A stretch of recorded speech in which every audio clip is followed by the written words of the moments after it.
The wolf stood face to face with Nayland, its yellow eyes fixed on his. It opened its mouth as wide as it could. A resonant snarl emerged from deep within its chest.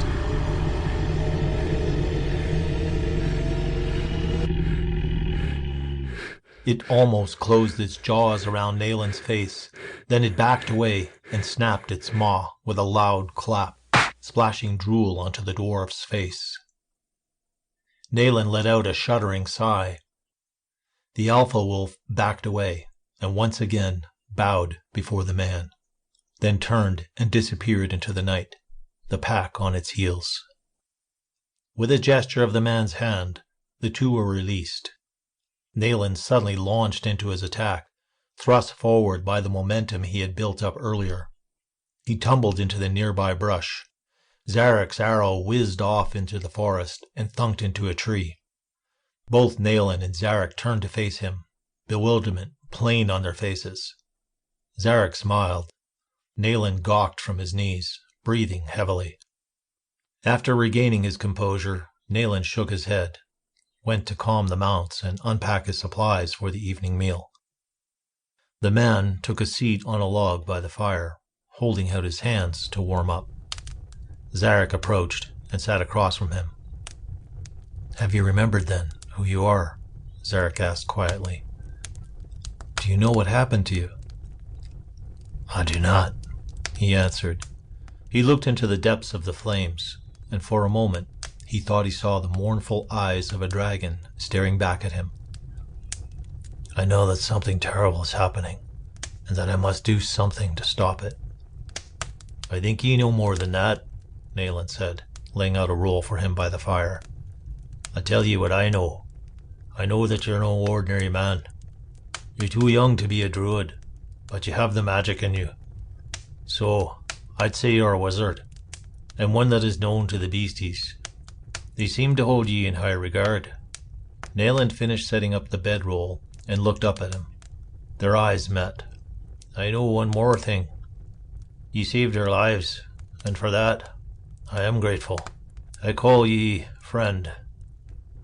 The man bowed his head in return. Zarek smiled. "Now none of it would have ever happened if we hadn't dragged your scrawny butt out of the river, mind ye," Nayland added gruffly, and turned back to stoke the flames. The remainder of the night was spent in awkward moments of silence.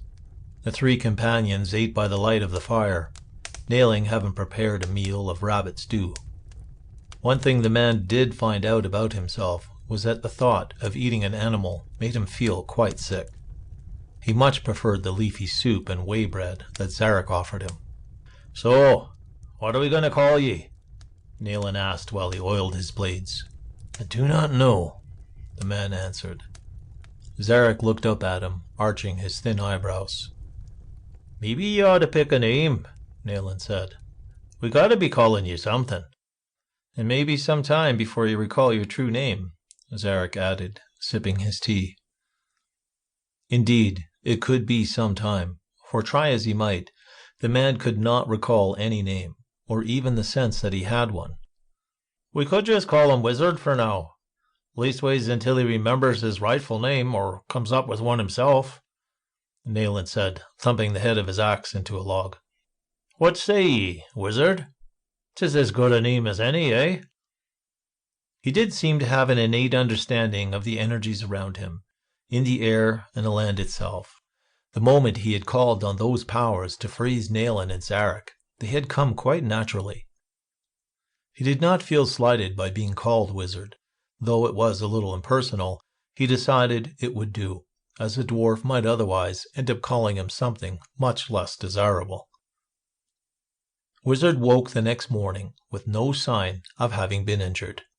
There was no longer a need for the healing magic of Zarek's hand, and no more talk of his miraculous recovery, only a shrug of the shoulders by Nayland and a smile from Zarek.